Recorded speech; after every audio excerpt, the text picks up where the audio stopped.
Welcome to GulfChats, where stories of the Gulf come alive. From daring voyages to the dynamic history that shaped our coastal world, we bring you first-hand accounts, expert insights, and the timeless tales of sailors, explorers, and maritime pioneers. Welcome aboard. Thanks for coming out. See some familiar faces. It's always gratifying. Some old shipmates like Joan Hoffman there. Anyway, thanks for coming out. We're going to talk about pirates of the Gulf today. It's always a fun subject. I start with this image of a modern development on the coast, which we're all too familiar with, and a wonderful quote by Harnett Kane. Over all the modern Gulf, there still hangs the uneasy shadow of the pirates and their treasure chests. Harnett Kane was a great writer, mid-century out of New Orleans, but wrote a lot of books about the bayous of Louisiana and the Gulf Coast. And you'll find his books fairly cheaply online, and if you go to Abe's Books. And if you don't know him, I recommend you seek him out. Probably more folklore and fakelore than history, but very colorful. And he evokes the mood, I think, of our part of the world. So when we talk about pirates, of course, the first thing we have to get past is this popular image, which, as you can see, has been going on for a long time. Captain Blood, of course, starring Errol Flynn, back, I think, in the 1930s. Charlton Heston down at lower right, playing, I think, the best film version of Long John Silver I've ever seen in the production of Treasure Island. And then, of course, the notoriously famous Johnny Depp there on the left, Captain Jack Sparrow, fictional character, and Johnny Depp modeled his persona on Keith Richards, the Rolling Stone rock star. That's the reason for all this kind of business, and it's been a hit. I think there are like 6 of these movies now, Pirates of the Caribbean.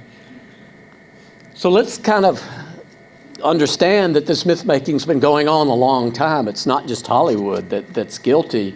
People have been fascinated by the subject of pirates and piracy, robbery on the high seas, if you will, going back many, many years. And this is one of the earliest and most influential books about pirates, published in 1724, called A General History of the Robberies and Murders of the Most Notorious Pirates, and also their policies, discipline, and government. Very little of those items. And you can see Captain Teach there, Blackbeard the pirate, one of the most notorious. Blackbeard was in the Gulf, but only briefly. He was sailing around Cuba and would have come through by Key West, but we'll claim him. And then in the 1830s, over a century later, we have the pirate's own book, Authentic Narratives. And this is one that's still, first editions of this are incredibly valuable. And as you can see on the left panel here, Jean Lafitte, the most famous pirate of the Gulf. Then there in the center, that's a typical public image then and now of pirate activity. And then on the right, the kind of general debauchery, though that could be Conti Street on Mobile during Mardi Gras. And we've had our share of pirates, certainly, over time. But who were they really? And these are some of the earliest images. The early term for them was buccaneers, and the term comes from an Arawakan word, bucan, which was the little grills that the Indians would steam oysters over or cook their food. And here you can see a representation of it. We might call it grilling or barbecuing. There's a wonderful scene in the movie The Buccaneer, starring Charlton Heston and Yul Brynner with hair as Jean Lafitte, Charlton Heston as Andrew Jackson, and Charles Boyer is playing Dominic Yu, who was Jean Lafitte's Confederate, and they're at the Temple, which was the oak grove between New Orleans and the Louisiana coast, where the pirates set up a big mart, an illegal black market, if you will, where they would sell all their products, and all of the upper crust from New Orleans and the South really would go there to get duty-free deals on cigars and ship stores and liquor and linens and lace and beautiful dresses and things like that. And there's a scene in the film where one of the pirates picks a man's watch, and Charles Boyer slaps his face and gives the watch back to the man, and jabs his finger in the pirate's ear and says, "A man who steals on land is a thief, but a man who steals at sea is a buccaneer."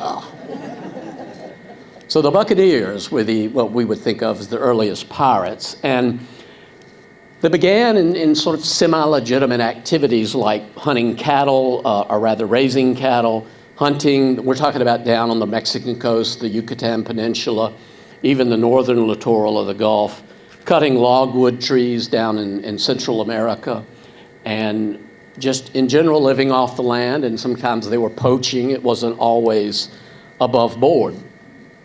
But it turned out that being chancers, if you will, opportunists, there was more ready money to be made in the Gulf and the Caribbean basins, and that, of course, was Spanish gold. We're talking about an era when these treasure fleets were coming from Spain and loading up in Portobello and Cartagena and Veracruz and then regathering at Havana. So there was all kind of serious money floating around that these guys could attempt to plunder. Of course, carried aboard these Spanish galleons, which are so famous and so redolent of that period. We're talking the mid to late 1500s on up through the American Revolution. And here we see the most general routes. The Spanish, once they started getting all this gold and silver out of Mexico and Peru, thanks to the conquests of Cortez and Pizarro, they had silver mines in Potosi and treasure ports in Cartagena. So two fleets would leave from Spain. One was called the Galeon and the other was La Flota, or the fleet. One would come through the Caribbean, the red line you can see, and then stop at these ports, load up, and then wait at Havana for the other one, which would come direct to Veracruz. Now, not only at Veracruz could they get silver and specie and things like that, but they were getting goods from Asia. They had opened up the trade routes to Manila and the Philippines and China. And so there was a galleon that came over from there, the Manila galleon, and they would unload at Acapulco and then have mule trains carry that treasure across the peninsula to Veracruz. Once the fleets were reunited in Havana, then they would sail together on the Gulf Stream back to Spain and just unload this unimaginable value and wealth into the coffers of Spain, much of which was squandered in senseless European wars. So Havana really became the nexus of a lot of this and a target, or at least the waters near there. And you see one of the ways they tried to protect the port was by this boom chain, this great chain that they would string across the harbor at night. They had a fort on either side of it and then one further in the harbor. And at night, if you got there after dark, you just had to anchor and wait till morning to come in. When I was down in Havana last in November, I was talking to a guy who's a retired geologist, and we went to visit El Morro, which is this beautiful castle right here on the headland, and he said when his working days, he used to dive off the harbor entrance as part of his studies and his job, and he vividly remembered, and the water's so clear down there, that there was just all around in this subaqueous light, you could see these abandoned anchors pitched at all angles from all different eras, depending on their style or design. And it was because if you're anchored out here waiting for dawn and a storm comes up, you don't want to be driven onto land. That's what they call a lee shore. That's bad juju if you're a mariner. So they would cut their anchors and get back out to sea and ride it out. So he had seen just all these. I found that image very compelling. This is a French corsairs or pirates attacking Havana in the 1560s and actually burning it. So gradually the Spanish tried to make their ports and towns all around the basin stronger to withstand not only rival European powers like France and England and Holland, but pirates. This is one of the most notorious pirates of the Gulf, Laurens de Graaf. He was Dutch, probably mixed race though, because the Spanish called him El Grife, which connotes a mixed ancestry, but we know he was largely Dutch. He also had a bushy mustache later in life, quite a colorful character. We're talking 1680s. And Laurencio, which was one of his nicknames, sacked and burned the city of Veracruz, which we see here at top right. It had a fortress offshore, San Juan de Ulloa, and he was able to conquer that and then sack the city. And getting sacked by pirates was no fun at all. It'd be kind of like having Mick Jagger and Axl Rose come into Bay Minette with their biker gang and overthrow the sheriff and the police and demand all the 15-year-old girls in town come out and bring all of the family treasure with them. So it was a traumatic experience. While he was there, of course, pirates, being the dishonorable blackguards that they were, would get into fights and squabbles over division of the shares, and Laurencio actually fought a duel on the beach there at Veracruz with the rival captain. The rival captain got nicked in the wrist, first blood, they considered it over. Unfortunately for his rival, he got gangrene and subsequently passed away. Here in Mobile, though, I have a special bit of affection for Laurencio because he actually helped the French get here. When Iberville came over in 1702 to establish Mobile, what we know as Old Mobile, this was all unfamiliar coast to him. He'd been a couple of times before. He'd found the Mississippi River mouth. He could tell they couldn't build a community there. The French wanted to dominate the Mississippi Valley. They wanted to settle it all the way up to Canada, hem the British in on the eastern seaboard, threaten the Spanish gold fleets and silver mines in Central America. The Spanish referred to their efforts as the French Thorn. So d'Iberville wanted to figure out, he said, okay, we can't settle the lower Mississippi, but Mobile Bay looks good, because even though it's shallow, it has these great rivers that go well into the interior. We can send canoes of men up there, and they can build alliances with the Indian tribes who can attack the British and their allies on the eastern seaboard. But when he was in Haiti, or what they would call Santo Domingo back then, he was trying to find a guide who could help him get into Mobile Bay, somebody who knew these waters. So he's sitting in a little tavern. One can imagine the scene, in a little taper of candle, a little crockery bottle of demon rum there on the table, and they met Laurencio, who was really in his later years at that point. And they said, would you guide us to Mobile Bay? Laurencio said, legitimate work, sure, easy money. So he went with the French and d'Iberville on the flagship. They came up. They got to Pensacola and anchored. The Spanish recognized Laurencio, and they freaked out. They thought an attack was coming. D'Iberville assured them no. Then they went on to Mobile Bay, and they got off the mouth of Mobile Bay. It was like January. It was chilly, mist and mizzle. But Laurencio knew the mouth. He knew how to guide them in, so it was a pirate who enabled the French to get into Mobile Bay with minimal trouble. After that, he went back home. He pocketed his money for the job, and he was done. He wasn't interested in carving a city out of the wilderness. The Spanish had other settlements all around the basin. This is San Marco in Florida on the Panhandle. This is Campeche up in the upper right here. This is on the Yucatan Peninsula on the Gulf side, or what they call the Bay of Campeche down there. And then, of course, the Florida Keys were very active because you had the Gulf Stream shooting out of there, one of the fastest ocean currents in the world, so pirates could get that and ride it and go wherever they wanted. And so particularly Key West, or Cayo de los Huesos, as the Spanish called it, Key of the Bones, but, Anglos mispronounce everything, and so they called it Key West. An apt enough name. So they had fortifications at most of these places to try to fight off pirate attacks. And interestingly enough, pirates were a problem in this part of the world as well. Here we see Dauphin Island at the upper right, French map of that. If you know the east end of the island, this is Pelican Bay, Pelican Island. That used to be a really good anchorage in the colonial period until a hurricane came along and blew a lot of sand into it. It's still very deep. But before 1719, they could anchor big ships of the line down there. So you'd have big French warships. And they had a little fortress down there, not much, just to protect it. And in 1710 or 11, a Jamaican privateer or corsair came by there and anchored and, immediately began threatening the community there. It was very small. There were only a few dozen people on the island. And basically the Corsairs held them hostage for 3 days, locked them up in a wooden thatch building, and took cowhides. And, pirates weren't just after gold and silver. They were after anything of value, naval stores, just anything people had. It was often, not that much, frankly.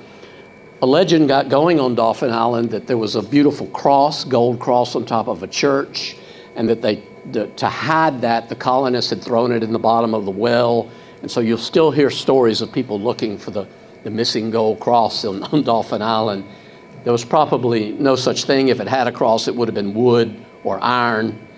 Nonetheless, after about 3 days, the French got fed up, and they said, we can fight them off. They broke out of the little house they were locked up in, and they got some muskets. Some relief troops came down from Old Mobile further upstream, and they ambushed the pirates, killed 2 or 3 of them. Then the pirates fled, and but it was a devastating episode because the colony was not wealthy, and the Corsairs were able to load up a lot of the cowhides and a lot of whatever value they had. So it was a difficult period for early Mobile. And of course, it's celebrated locally. Here we see some of the reenactment activities down on Dauphin Island in recent years. I'm not sure. I think they do this in September, which may coincide with Talk Like a Pirate Day. Anyway, these worthy unworthies have dressed up to reenact what was actually a very grim and probably not nice episode to be involved in. And we come, of course, now to the most famous pirate of the Gulf, Jean Lafitte. He, of course, had a brother, Pierre Lafitte, who handled the business side. And these are a few lines from Lord Byron's poem, The Corsair. He left a corsair's name to other times, linked with one virtue and 1,000 crimes. Lord Byron had probably never heard of Jean Lafitte when he wrote this poem. Jean Lafitte was, as one historian said, a minor character on the crowded criminal landscape of early Louisiana. By the way, if I may say editorially, I think Louisiana has always had a crowded criminal landscape from my experience. So Lafitte's operations sort of spread out. At this time, this is the early 1800s, Louisiana becomes a state, I think in 1812. Louisiana purchased in 1803. So government is light on the ground. The U.S. is taking power. The Spanish are on the way out. There's not a lot of authority, so it's ideal for somebody who wants to operate kind of between the hedges, as it were. So in the city, we have Lafitte's black ship, Lafitte's Bar and Blacksmith Shop, which is probably one of the most famous landmarks associated with him. The story is that the brothers operated a blacksmith shop there, literally, but actually there's no record of them owning the building. It's certainly old enough they probably knew about it. They probably bent an elbow there, but beyond that, it's hard to say. But nonetheless, the association is firm in the public mind. The old Absinthe House is another landmark in the quarter that's often associated with them. You can see the map, of course, New Orleans, Lake Pontchartrain, Bayou St. John, the Mississippi. New Orleans is very small at this time, just a few thousand residents. So Lafitte's real territory is in the southern end of the state, Bayou Barataria, or Barataria Bay. Barataria comes from a French word, and it connotes a kind of shady maritime barter, kind of like off the books, Stacy the Magnificent. How wonderful. Michael the drummer, Planet Drum. This is great. So anyway, Lafitte has his pirate lair down there at Barataria Bay where they can operate without any kind of oversight or regulation. They use topsail schooners, vessels sort of like the Clotilda would have been. They're fast. They're easy to maneuver in brown water, shallow water, rivers and streams, and they can operate throughout the Caribbean and the Gulf. And then, of course, all that area down there is very swampy, practically impenetrable if you don't know that territory well. The Lafittes did, like the back of their hand. So they and their dastardly gang was down there. And when we think of Lafitte, we think about pirates and how colorful they were in gold and silver. But again, unfortunately, the Lafitte's primary contraband was bodies, black bodies. They were basically slave stealers. They did not steal slaves from neighboring plantations because the sugar industry and cotton, of course, were taking off in the South, and there was just this voracious need for black labor, slave labor. The Lafitte's wanted to supply that affordably. They had no intention of stealing slaves from planters in the U.S. They didn't want to incur the wrath of the U.S. government any more than they already did. What they would do was they would attack the slave ships as they were coming into the Caribbean or into the Gulf from Africa, overtake them easily, and then bring those unfortunate individuals into Barataria. They had a barracoon down there, and then planters would go down and, barter for them there. So that was a really booming business. It was easy money for the Lafitte's, very high profit, and a very unsavory side of how they were making their money, and they were making a lot of money. His redemption, if you will, the one virtue that Lord Byron spoke of, was that during the War of 1812, when the British invaded New Orleans in 1815, the Lafitte's and the Baratarians signed on with the infant United States. Andrew Jackson was down there with his dirty shirt army, a couple of thousand Tennessean and Kentuckies with their long rifles. Here we see a still sepia tone, but it looks like it could be contemporary of the line of battle there at Chalmette, plantation south of the city where the Americans stopped the British. There's Yul Brynner, again with hair. Charlton Heston playing Andrew Jackson. So the Baratarians were actually courted by the British. The British visited them down in Barataria. A small vessel came in and attempted to buy them and say, we need, you guys know these bayous. We want you to help us defeat the Americans. And, they offered Lafitte a commission in the Royal Navy, $30,000 in cash. He said, let me think about it. Cagey son of a gun. Soon as they leave, he goes up to New Orleans, seeks an audience with Andrew Jackson. Jackson referred to the Baratarians as hellish banditti. He was in no mood to talk to them. He thought they were just ruffians. But Lafitte said, here's the letter from the British, but I want to work for the United States in exchange for a pardon. He and Jackson met on a street corner somewhere in the court, and they were two men who had a very clear-eyed understanding of each other, but they also understood that they could be useful to each other. The other thing the Baratarians needed that the Americans didn't have enough of were musket flints. If you know the old flintlock weapons, you have a piece of flint and a hammer that strikes a priming pan, sets off the powder, sets off the charge, and fires the bullet. Lafitte and them had like 40,000 of them in just leather bags, and the Americans desperately needed that because they wear out. You have to have them to fight. So Jackson said, it sounds like a good deal to me. Let's partner. So the Baratarians joined the American forces and helped repel the British. It was an incredibly lopsided battle. The British got out there in the early foggy morning of January 8th, 1815, marching through the fog with skirling bagpipes and busbies and kilts and everything else, and these ragamuffins of all races and ages behind these cotton bales opened fire and just mowed them down. And the British had to retreat. On their retreat, of course, they landed at Dauphin Island. The Royal Navy was in the lower bay for 2 months. And they were plotting, we got this army, we got this fleet, we got to do something. Then they thought they might attack Mobile, but then the word of the Treaty of Ghent arrived and the war was over. And the British admiral said, thank God, I've hated this war from the beginning. They sent their congratulations to Jackson and hove away. So a very significant episode. The Lafitte's were pardoned. They promptly started back to their old ways, set up a lair in Galveston, supported the various revolutionaries trying to separate from Spain as privateers. Ultimately, though there were claims that he lived many years, actually wrote a memoir.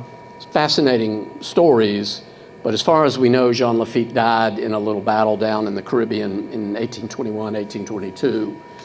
His brother Pierre was down there as well, died. At one point, Pierre was rumored to have married a woman from Mobile in the 1840s, but all that's very hazy, not well documented. So by this time, the American government is in more control. Alabama becomes a state in 1819. Mississippi in 1817, of course, Louisiana, and America is beginning to assert her authority in this landscape and this seascape, and they just decide, we've had enough of the privateers and the pirates, we're going to wipe them out. Business interests in New York were complaining, insurance rates were skyrocketing, so the U.S. Navy sends David Porter down with a fleet, the so-called Mosquito Fleet, small vessels, captained by hardy Jack tars who could maneuver in shallow water. They had authority to go in to non-U.S. territory, Cuba, Mexico, find the pirates wherever they are, chase them down, round them up, hang them. Bad news for the pirates. They had a lot of success.